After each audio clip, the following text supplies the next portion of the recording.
spoken about each one of these 6 capabilities that you can acquire. And obviously now we're going to, well, how do you coordinate all these capabilities that you need for your marketing?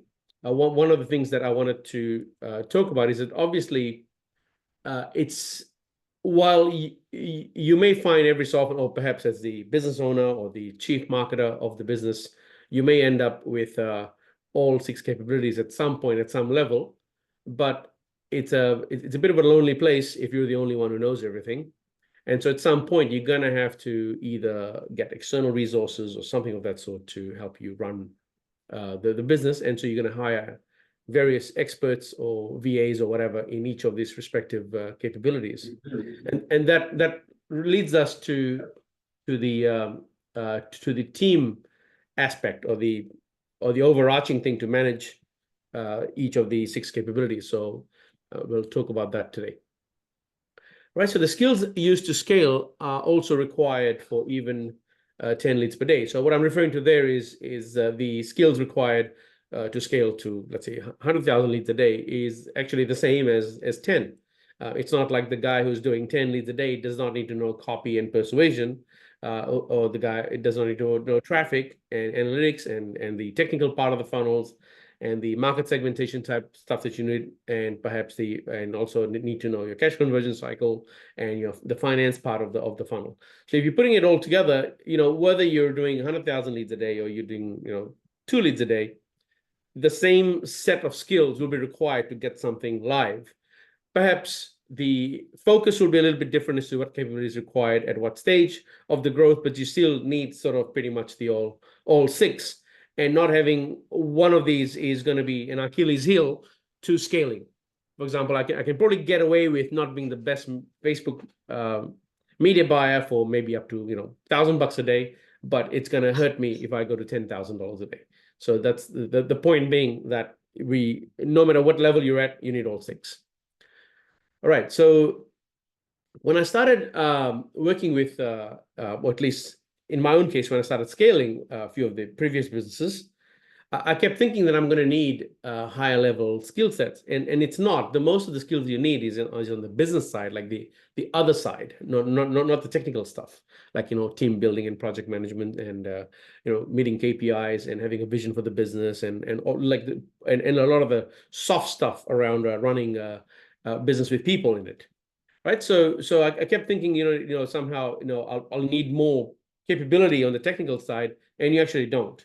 And that's been my experience with working with quite a few LeadsHook users now. People scaling up to $1 million a day in ad spend level.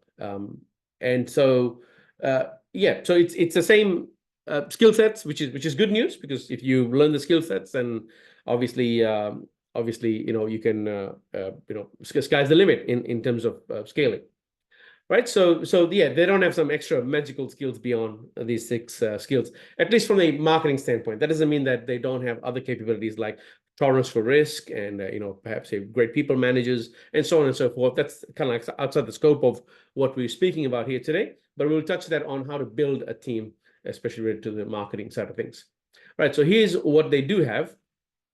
Is a big fat market, so more money and resources can be spent to solve the problem.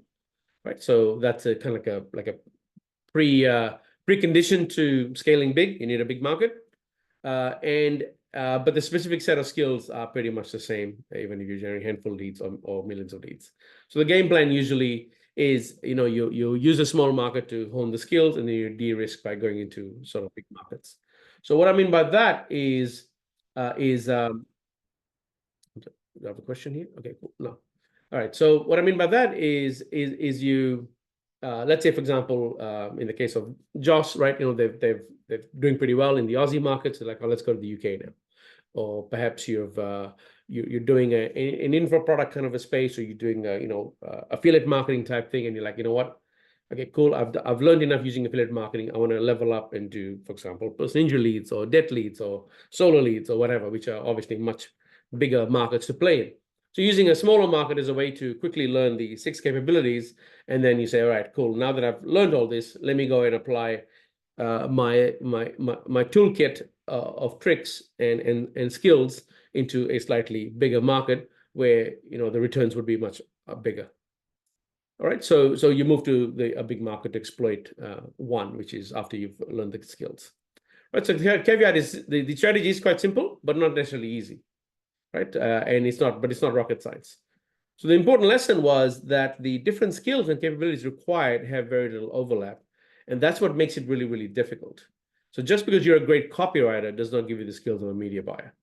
Or someone who can hack a Google Tag Manager container that tracks, multiple interactions across the entire customer journey for Google Ads and Facebook ads and Twitter, LinkedIn, Bing, TikTok, Outbrain, and then aligning the offline conversions that occurs days, weeks, or hours after the initial click on the ad. This skill set, if you have this skill set, then that does not necessarily mean you're going to be able to be a good copywriter. In fact, it has no relationship, but they're both needed. Right? That's the point of why that diagram that I've shared has got very little overlap between the two. So that leads me to kind of like how do you deal with that challenge, right? Is essentially you need to build a team. Now this is the core team that's needed for to play this game. So number one is a media buyer. This is a person who knows which knobs to turn inside the various ads manager. These days I'm finding that people who have expertise in even YouTube won't touch search and so on and so forth. So obviously, depending on the type of scale you're looking for, you might need multiple media buyers all doing various aspects of it. It's rare to find like one person who's like really good in Facebook, as in by what I mean by that is the ability to manage really large budgets, and at the same time can do a search campaign and at this go into YouTube and go into TikTok and go into Twitter and go into Outbrain. I mean, you every so often run into those freaks, but you can see that they have an Achilles heel in the others, as in the one that they learned their craft on. That's their sweet spot, and then all the rest of it, while they know enough about it, they're not quite what you'd call like the A-level types, and so even they need help in that regard. Right, so just want to make sure that you know that that's going to be a media buying expert, and perhaps that's you in your business, which is great. Which is you're just going to have to get the other capabilities around you to fulfill the other parts of it.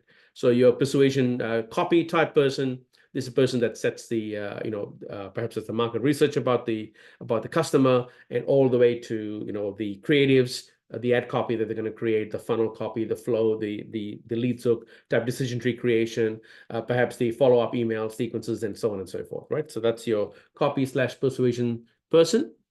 Next comes the ads creator, designer, or editor. And what am I including a video person in this category as well? This is the person who makes the ad using the pieces supplied by your copy person. So this is not the person that does your copywriting. So what I mean by that is this is not the person you're going to saying, hey, write my copy and design it. Now, perhaps they might be able to do a reasonable job to start out, but at scale, it really ever works out. I've found that they're just two different skill sets, especially when it comes to video editing and you want to get some fancy stuff done. You're better off just getting someone who really just lives in this world to just take care of that part.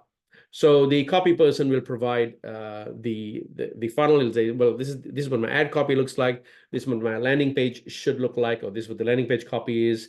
Conceptually, I'm thinking of these sort of things, run with the ideas and come back to me with some proposals. And usually this person will go and they'll fire up Figma or Lucidchart or something, and they'll give you different permutations or different options, I should say.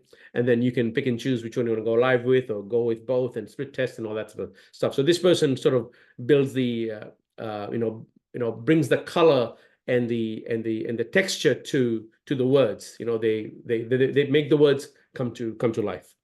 All right, that's your ads creator person. Then comes your techie and analytics person. Now this could be one, but the skills are different, and I've found sometimes that techie person actually doesn't know much about analytics at all, and then vice versa. You'll have someone who's really good at, like, say, for example, GA and has worked out enough to do its scripts around firing events for tracking. But if you say, hey, can you fire my button after 10 seconds? And they'll struggle with that. But thankfully, with ChatGPT and these sort of tools that are available these days, you can get most of this done, even if you yourself are not have a core strength in this. But the idea is not exactly to tell you, become an expert in this area.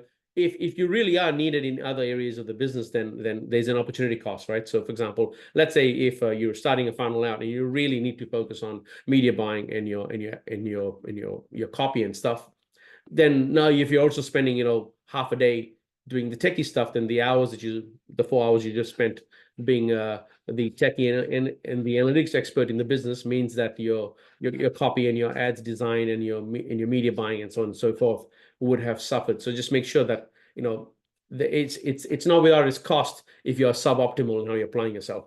Obviously, budgets do matter. I live in the real world, and sometimes you have no choice but to just sort of suffer the pain when you're starting out, because obviously there's not a lot of cash around to buy extra resources. If you are in that position, then know that there is a second level where you can start giving stuff off to other people. I think we covered this in a lot of detail in Growth SOS. What is the order in which you outsource and or the order in which you let go of stuff? So I'll leave it to that course to explain a bit more about that. All right, next comes managing the team. That's kind of you. So, right, that's kind of like the core group of people. Oftentimes you're starting out, you're doing all kind of 4 things, plus you trying to manage yourself in this case. And then over time, you start giving bits and pieces away and you just manage the team, right? Which leads me to essentially what we'll be talking about today, which is how do you grow this team? What's the process of getting the team on board, and so on and so forth. So let's move on to there. Any questions so far in what I've covered so far in terms of the sort of what does your core lead gen team look like? No. All right, cool. I'll take a quick sip of water and then we move on to the. All right. So moving onto Lucid chart. So first I want to cover the recruitment part of this. And just a very simple diagram here. So the first thing to do essentially is to come up with a growth plan, like sort of what is the new vertical you're getting into? What's the story that you're trying to tell yourself in terms of the growth of the business, right? So hey, I'm gonna we're doing only 1 state in solar. We want to do 10 states this year, right? Okay, so that's the kind of like the growth idea. What do the financials look like? So I'm doing $1 million a year and I'm going to do 10. All right. So what needs to happen? So I'm going to need, obviously. So let's say, for example, let's assume that 50% is ad spend. So I'm going to make 10 mil. I'm going to spend 5 million ads. Okay. Well, at the moment, I've got 2 media buyers spending $1 million. So how many media buyers do I need to spend? 5. Right? Is it 5 times the amount? Is it or do I need a manager now to manage the team, and so on and so forth, right? So just the idea of getting growth plan in place and then the financials in place will start showing you this is but I mean by financial is a pro forma financial. It's in a forecasted financials for the next 12 months or 2 years or whatever it is, and you start seeing gaps. All right, okay, well the none of the assumptions, not necessarily every assumption is going to just carry over. So just because it was 50%. When we were doing $1 million doesn't mean it's going to be 50% if you're doing 10 mil or the 10 times the revenue. It could mean that it's not 50%, but now it's 60% because you're paying a little bit more to go at that scale or something, right? And vice versa. What am I sharing now? Your funnel, your growth plan financials. That's right. Got it. All right, cool. Okay, that's the place I wanted to be. All right, sorry guys. Yeah, thanks for letting me know. All right, cool. So what I mean by that is, so you have your growth plan, the idea of what you want to do next in your business, and then you want to draw out a pro forma financials. This is the step that often I'm seeing almost, in fact, I haven't seen anybody so far, at least in the lead gen marketing, digital marketing type world, to actually to do that. And that is necessary because what it starts getting you to do is start reviewing the assumptions that you have around the growth plan. It's like, like I'm doing $1 million now. I'm going to do 10. Everything is going to remain the same. It doesn't remain the same actually, because there are diminishing rates of return at scale. So while your dollar value profit might still increase, you're going to find that the ratios don't remain the same. So just because I grew from 0 to $1 million at 50% gross margin doesn't mean it's going to be 50% gross margin to go from 1 mil to 10 mil, as an example. Right? So you want to get that done and spend a bit more time on this. And as a result, you're going to start saying like, well, you know what? I'm actually, as a result of this, I'm going to be spending, let's say, 5 times as much on wages and salaries, on software, and so on and so forth. All right. So that results in the resources that are required. Now, there would be obviously technological resources. There would be all kinds of resources required. We're going to talk about the human resources in this case. And so you will work out from there is, I'll need 2 extra media buyers. I need 3 more copywriters. I need, whatever, one more. My part-time technical person needs to be a full-time technical person. I'll need someone who's, a super duper expert at GTM now, because while we, sort of hacked it to a mill, it's not going to be that's not going to work to get to 10. We need to be really on point. So I'm going to need that kind of a person. And so the point I'm making is that when you put these forecasted financials in place, you'll realize that a whole bunch of resources are going to be required to be able to do that. And while they were now, I should probably mention this here is that it's not just the technical capability, so the knowledge that's required to run a 10 business, also the dollars that are required, right? Because you might be like, you know what, I want to do 10 million in my top line, but you might do your financials, realize, you know what, I need an extra 3 mil in working capital to get there. Okay, well, where's that money going to come from? Is it going to, if it's from organic growth, then you're obviously going to have to find really super high value products to sell, or is it going to come from, your own pocket, or you're going to, sell part of the business and so on. So there's a whole lot of other decisions that pop up when you create a growth plan that makes you realize, hang on, I don't quite have the resources to do it, or what are the resources that I need and how am I going to get them, right? So you're being aware of the issues around not just the monetary resources required, but also the human resource required, and then all the systems and SOPs and all the other stuff that's going to require. Because obviously you need managerial type things happening when you're moving to that scale. So there's going to be some overheads that are not necessarily directly related to technical skills. So you need, like, for example, a project manager may be involved now because you're a bit too busy now at the 10x level that you want to get to. So you need a project manager, or you need a COO, or whatever, right? So those sort of things start popping up when you're forecasting your financials, and you start realizing what resources would be needed. So we'll look at the human resources here. So I'm going to take any one particular one. So let's say I want to get a new, I don't know, copywriter. The first thing you do is you create a position or job description of what that person is going to do, who they're going to report to, so on and so forth. And also the growth plan is to cater for things like, will they be part of a team? All right. And if that's the case, then you want to see if they're going to remain at the level that they are, going to bring someone above them to manage them or to lead them, or are they going to be I'm not cold, baby. or are they going to be transitioning? Please. Sorry, let me just mute here. All right, cool, thanks. Right, so or are they what's the what does the future look like? If I just hired my next media buyer, where is he or she going to sit 6 months from now? Will they be leading a team, or will they be the person who's part of a team? Well, if they're leading a team, then you need to assess that they have the ability to manage other media buyers, right? Just because you're a great technical media buyer yourself doesn't mean you can work with people.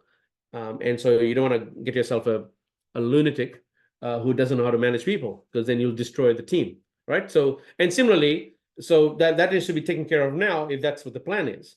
Or vice versa, if they're going to remain as is, you're going to bring someone above them, then will they like having to report to somebody else, right? So these are the things you need to be looking out for as you're drawing your plan. It's not just, hey, can I get a media buyer? You normally see like on Facebook posts, I need a media buyer, and it's like to do Facebook ads, and that's it. It's like, okay, well, there's no context there, and I mean, maybe that's all they need, but the point is that it's oftentimes you can tell that they're probably going to run into trouble in about another 4 or 5 months. We'll be looking for another media buyer, all right, and they keep repeating the same cycle. And I keep seeing them on various Facebook groups posting ads. All right, the next comes the auditioning plan. So what are the steps or the sequence of tests that you will do that proves to you that they know what they're doing? So, for example, we hired a copywriter last year, as in internally for Leads Hook, And I basically showed them one of our pages that was performing really well, and I showed them another page that was not performing really well. And I said, why don't you critique this? So the job application was to make me a 5-minute video identifying the issues around both of the funnels or the landers or whatever we had. And we said, why don't you critique them as part of the application process? And then the second phase was, okay, well, if this is the product we're looking at, how would you go about working out how you're going to create a marketing funnel and promotions around this, right? So what are your steps? So don't create it, but just run me through the steps, right? So what you're looking for there is, so you're forecasting, you're creating real live mock tests, if you want to call it that, or to identify things that you would require them to do. And what you're looking for there is or at least in my case, we're looking for someone who could really think on the spot or be quite fluid in how they thought about that, and they had a very defined process in their head. And so the answer that I was looking for, so I had a set of notes of what I was looking for in an ideal answer, and the ideal answer for me was essentially, I wanted them to talk more about what type of people would this thing work for. So what does the audience look like? What's the target market look like? And spend more time there rather than say, I'm going to build a quiz, I'm going to do, build a landing page, I'm going to do a sales page, I'm going to do this. Like, no, all that stuff comes later. Because if the audience you're looking at changes, then really none of the other stuff really matters. So I wanted them to spend a lot more time around really trying to understand what is the target market look like, and then from there derive the steps that follow on from there. And your steps will change if your target market changes, right? So I was looking for something along those lines. So similarly, you can do that across all of the jobs that you have. For example, our customer success team that we have a I think it's a 15-step process now, where we make them go through 15 different tests. Now, in our case, what we do is, and I think I'll share that as I go in this process here. So you've created the auditioning plan. That basically writes the ad. These days, you can use that and that just in ChatGPT or Claude or whatever a tool that you want to use, AI tool, will actually easily pump those out pretty quickly, including an auditioning plan. So you put the job description and you say, I'm looking for a person to do A, B, C, D, E, F, G. They'll be working this type of environment. This is the kind of challenges that we're facing, so on and so forth. Can you please create an auditioning plan that has got 10 steps from the easiest to the most difficult? Make sure each test is no more than 5 or 10 minutes. Go. And ChatGPT will easily give you a very good starting place. And then you can chop and change and sort of fix that stuff up to make it a bit more personalized to your business, right? And so it really becomes almost like 20-30 minutes of prompting to get all this stuff out. And then you take these two things and you say, cool, based on this, write the job ad, and the job ad pops out automatically. Where do you find the applicants? You may go to Upwork, or you may use any other website to do, and then comes the filtering process. So in our case, we actually use a DT for this. In the growth course, I actually shared a sample DT of what we actually physically have in our case. And essentially what the DT does, its job is to look for answers. We ask about 3 types of things. We ask about some technical questions. We ask around the soft stuff, like, hey, if you have tight deadlines, how do you manage it? And so on and so forth. While not 100% perfect, it's amazing how many people just, you could easily pick the right answer if you were thinking through, why is this person asking me this question? But you know what? Still, people make dumb choices at that level, which is great. We just have a node where we exit them out, right? So that way, thank you so much for your time. See you later. So, because what happens is, if you're going to post in a place like on onlinejobs.ph or Upwork or something, you can easily get, especially onlinejobs.ph, you get about 300-400 applicants sometimes. I mean, who's got time to read through all kinds of stuff around 3-4? So what I do in the job ad essentially is tell them, click this link to apply, and essentially it's a DT that's kicking them out. That's probably the best way I've found to do it. That way, what ends up happening is you end up working with a very, very small group of people rather than physically going through a list of 300, 400 or whatever it be, 30, 40, 50 or 100 people, which is really quite painful. All right, we got a question. All right, cool. I'll answer that shortly, Josh. Right, so then comes the onboarding part, and I'll share an onboarding part here. But let's go through and answer a question here. All right. So do you have a sample DT for a designer? What questions would you ask? Yeah, okay, yeah. So for a designer, Josh, you can you can give them a page that is not very good. And you can say, well, what would you change here? Make me a 3-minute video to explain what's wrong with this page, right? Or you can show them 3, 4, 5 different ads, perhaps ads you've done in the past, one that worked really well, one that didn't work really well, and you can say, well, can you critique the design of it? In what way, which ad do you think performed, and why? What are the elements in here that you are looking for? So what you're looking for is things like the placement of the headline to the imagery, what is the theme or the messaging of the copy, and is the imagery and the color scheme being used congruent with the copy that's being written. And oftentimes you'll see like massive mismatches. And sometimes mismatches do work, so I don't want to say don't mismatch. But they are the things you're looking for on the design side. And then in the latter stage, as far as your auditioning plan is concerned, you would actually give them ad copy that you've done previously and say, cool, how would you design this? So what you're looking to see is what do they come up with? It's because I may be able to talk my way through 2 or 3 ads, but then now you're saying create, all right? And you're only giving them ad copy. Which is, I think, what we covered in the previous one here, which is what we said is that person, your copy person, is going to provide it to the designer. So now the designer will then have to take the copyist person and bring it to life. And what you're looking for there is, okay, well, what are the 2 or 3 different versions you would create of this? And very quickly you'll see which designer is actually worth their weight in gold, while the other ones are pretty crap. Cool. Does that answer the question?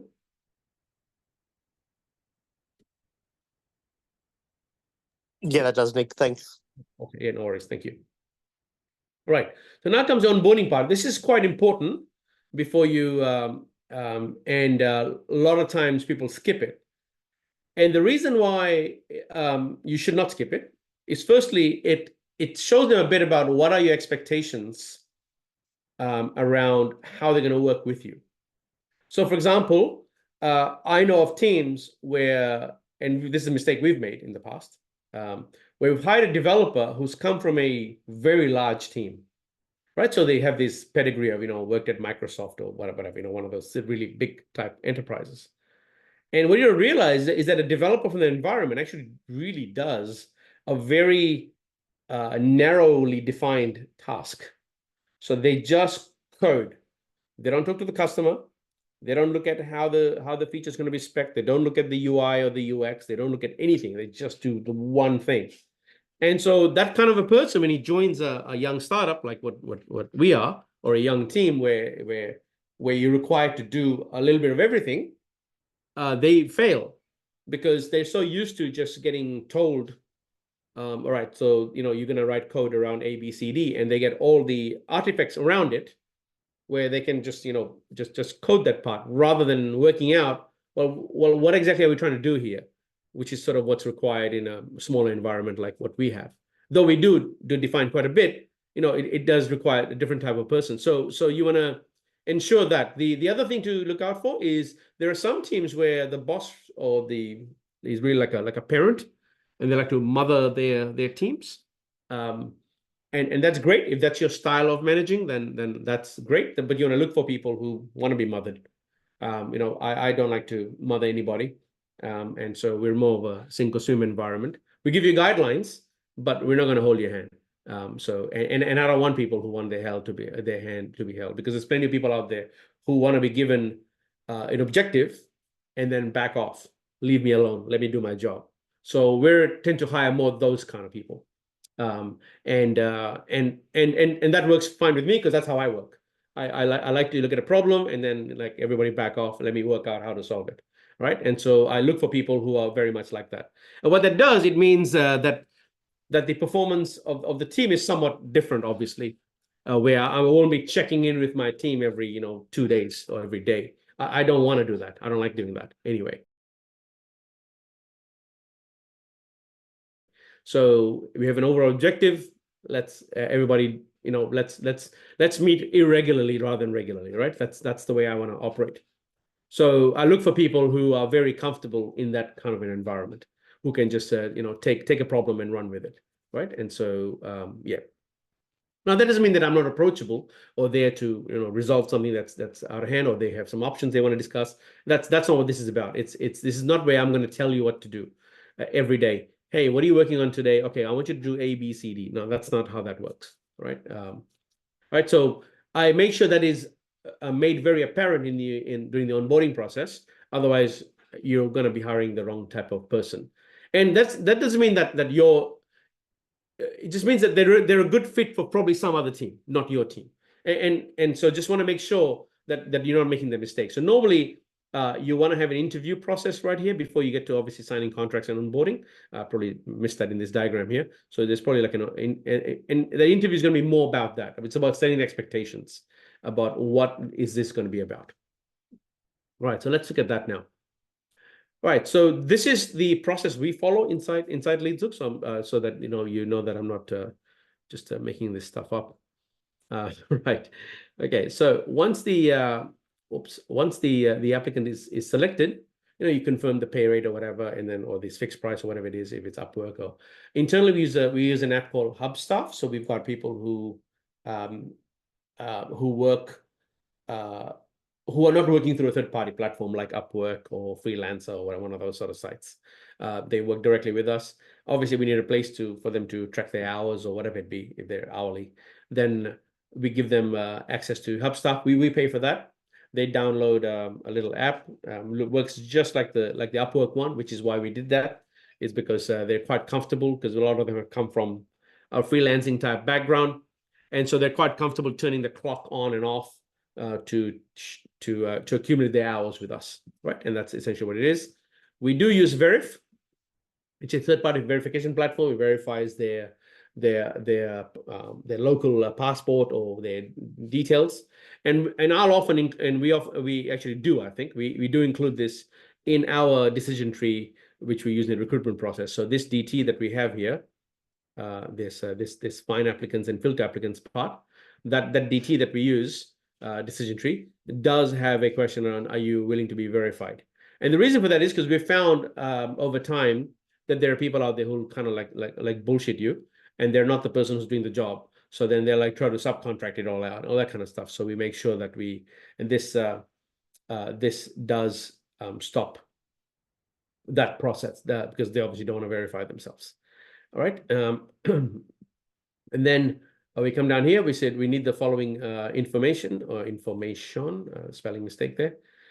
Commencement date, the services provided, payment details, payment through Wise and all that sort of stuff. And then we set up their LeadZook email account, which is almost always required. And obviously then that starts the process to give them access to, the knowledge base, our internal self-hosted messaging system. It's like Slack, but self-hosted. And then teamwork and so on and so forth. So things like our internal dev environment, if they need access to that, and all the different logins and accesses that have to be organized and set up, happens over here. Sorry, I forgot to mention this. The filtering process that we do, which is taking them through the auditioning plan, when they go through the auditioning plan. So after filtering, you go through auditioning. We do it paid, actually. So the reason for doing it paid is because I don't want that necessarily to be a hindrance as to why you're making me go through 10 steps and so on and so forth. So I just take that off the table. And so what that basically means is, let's say if I've filtered and I've got my last 10 employees or the last 10 applicants, I should say, and I want to test all of them now, obviously, because they've made it through my filtering process. I actually will hire all 10. Let's say it's $20 an hour, cost of business. Because what you're going to realize is that your auditioning plan has got phases in it. And your first few steps in the auditioning plan would only be like a 5-minute job, or perhaps a half an hour job of some sort, or a 1 hour task of some sort. So, and the ratios that I found is of the 10 that you invite, like 5 to 7 won't even turn up. So you already eliminated 50%. And then now you have to five people. If they spend an hour, that's $100, right? So then after $100, you review and you'll call 1 or 2 people, and then you go to the next. So you filter, you keep. So it's like a funnel basically. It's just like a lead gen funnel, except it's an applicant funnel where you're calling people out that don't qualify, right? And so or they haven't done a good enough job in that specific task in your auditioning plan. And so only like the best, few go to the next round and go to the next round. So the actual cost is actually not that much at all. And you might look like, oh my God, I can't believe I'm hiring 10 people. No, you're not hiring all 10 people to do 40 hours a week. You're hiring 10 people to do the next only one task, which is an hour. And then once you've done that, you'll review the work and you'll get rid of a few people who don't quite meet the standard. The other thing I'm a big fan of, it's a rule that whenever I've broken, it's kind of, it bites in the ass, which is recruiting with the one person. So what I mean by that is you've got only one applicant and you think is the best thing since sliced bread, and you only go with that person. It's the contrast that tells you how good someone is. So you always want to have multiple people in there. Even if you've got your heart set on one guy and you're like, you know what, that's my guy. Great. Or gal, or whatever it is. You want to have other people with them, because that's when you see, are they really as good as what you think they are? And so the contrast is super important, right? And so that would be so yeah, anyway, just heading back to that screen here. All right, you give the various accesses, and then you send the message out, and so on and so forth, and you welcome them, and then now comes whatever the next task is. Oftentimes they'll still be in training for the next 2, 3, 4 weeks, but at least you're investing in someone now that has gone through quite a bit of elimination, and not just picking the first guy on Upwork who replied yes to you, and as a result, you found out after 3 weeks that you've got a dud on your hands, and now you repeat the process again. So the goal here is, or the biggest leverage point is actually this, is that you do hire, that you do audition multiple people at a time, right? That you audition like a bit like a I don't know, like a ballerina applying like they'll audition 10 people, or casting for a movie or something. I don't know how many, like 30, 40, 50 people, actors may turn up to audition, or or any one of those talent shows we have on TV, right? The multiple people come to audition for that. It's a similar philosophy that you want to bring multiple people to come and run through your recruitment funnel in this case, so that you're only left with the sort of someone who's really good, and then that way your chance of your probability, I should say, of having someone who comes through this process here that's bad is dramatically reduced. That doesn't mean that you eliminate it, but it's reduced because you've been able to go through they've jumped through a lot of hoops to get to this place. I'll just make sure that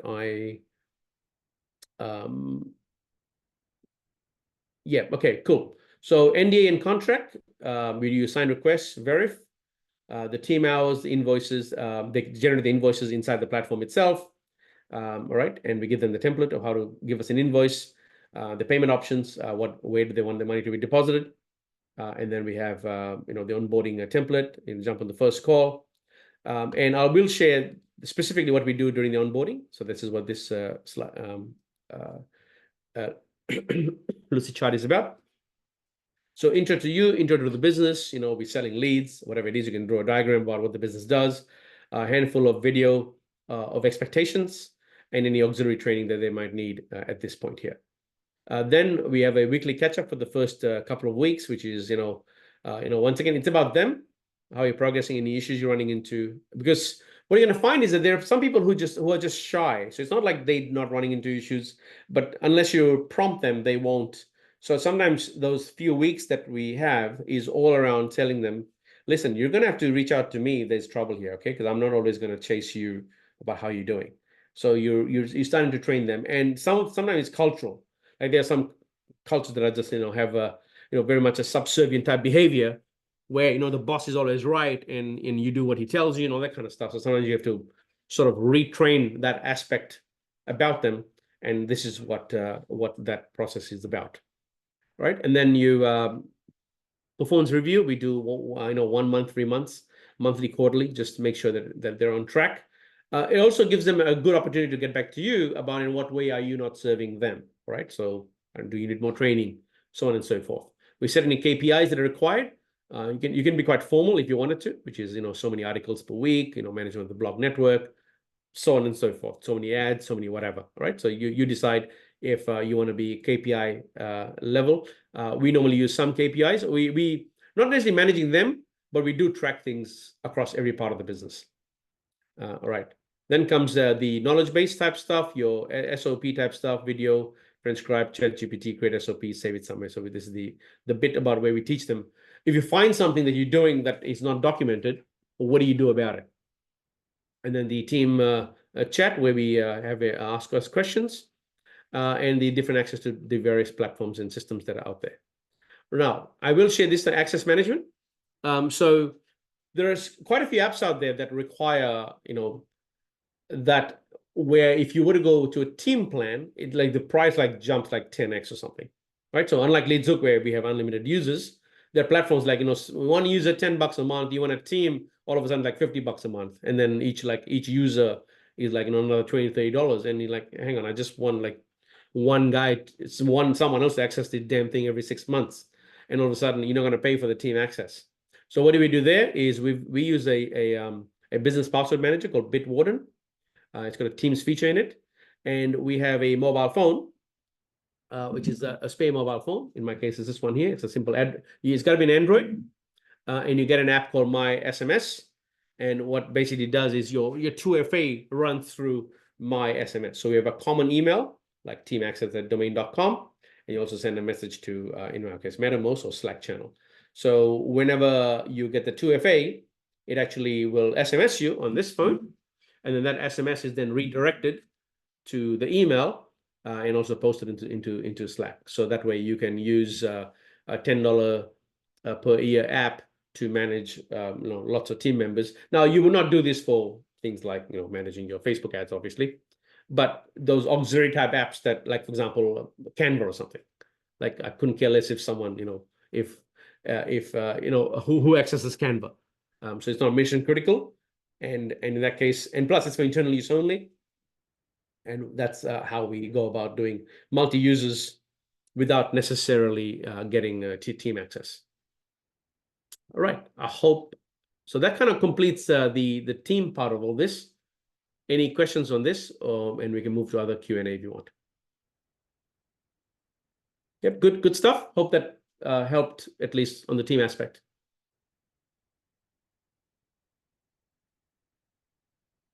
Eric, John, Joss? Thanks, Nick. That's awesome. Oh, any questions?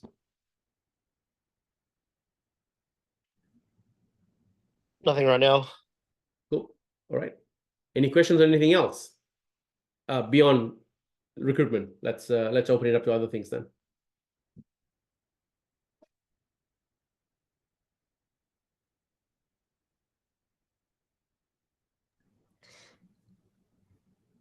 Eric. Yeah. Nick, when it comes to like media buying and finding those that can, test and scale, have you had any success with that as far as, finding, media buyers that have the capacity and understanding and insights into, doing. Yeah. So there's two ways of doing it. The first one is there are a lot of good media buyers out there who don't have the capacity, so they can't take you on board, which is oftentimes what happens when you find someone who really can scale, where they're just like, hey, listen, I'm like really someone really good is not available. That's the point. Sure. But they're available for a consult, right? Where, hey, I need to understand how are you going about this. So you get them to come and train your team. It could be something formal if they want to do that, or it could be something informal where you do like weekly Q&A calls where they review campaigns with you, and you record those and you build essentially a knowledge base out of that. That normally is probably what's going to be the more pragmatic way of doing it. The other one's obviously is to go and find someone out there who's doing this at scale and they're available, which is, I find, a little bit rare. So probably not the best option. Plus, they're going to be quite expensive. So perhaps better off where someone who's really good, and they say, hey, listen, I'm going to charge you, let's say, $1,000 an hour or something. It's well worth, buying 10 hours over 10 weeks. And so there's 10 grand. And it's going to be far cheaper than paying even that person's first month of fees to manage a large ad spend account. So that is sort of the other way of doing it. And there's plenty of people out there who do that kind of level, and they're reasonably easy to get. You can look at different job boards that are out there.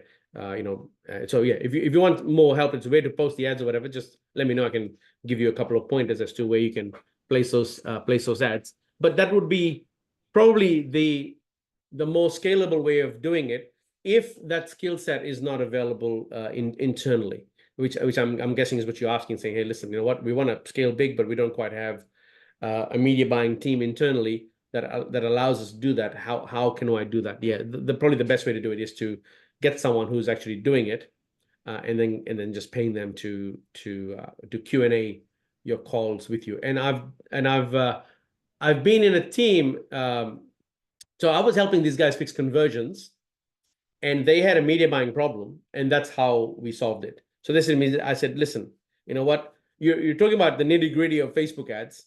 I said, you know what? That's outside my skill set. So let's go get someone. So we got someone, and they would basically run on a weekly calls. You will also find sometimes you will find people on Upwork who've actually been trained by someone. Because if you have a look at, so if you have a look at the let's say, for example, Facebook ads, if you look at the ads manager, and you'll see like the team is from the list of countries, you'll say like, like Uruguay or whatever, like it'll have this obscure country, Philippines and whatever. So they do exist out there. And there's someone that I know quite well who recently sold an agency for a pretty sum. His entire media buying team was based out in South America. So he was based in Australia, and the team was based in, I believe it was either Uruguay, Argentina, or a combination of both. And they had been trained by some American team company, and so that's how they came about. And so he just found them on Upwork, and that's where he So they were with him for about 7-8 years, and that's how he found them, just by running simple ads on Upwork. So yeah, that's the other way of doing it. The important part is not if you're going to find a media buyer, but how do you make sure that the media buyer is who they say they are? Yep. Right? So you're looking for lead gen experience and not e-com experience. Because I've seen, at first I was like, media buying must be just media buying, but it's not. You can get someone who scaled e-com really well, and they'll bomb on a lead gen campaign because it's just a different skill set. So that would be kind of like the best way around that. Very cool. Okay, thank you. Yeah, no problem. John, you had a question? No question. Okay. Just intently listening. All right, cool. Okay, awesome. Well, if there's no further questions on any of this, then we'll call it a day, unless you guys want to chat about something else. I'm more than happy to stay on the call. That's it for me. Yeah, go for it. No, that was it for me. That was it for me. Okay, awesome. All right, guys. So it looks like there's no more questions. We'll call it a day. Yep, same time, same place. Look forward to next week, where we get back into more of a lead gen topic. I just wanted to make sure that I covered the 7 capabilities. All right, guys, take care. Have a nice week.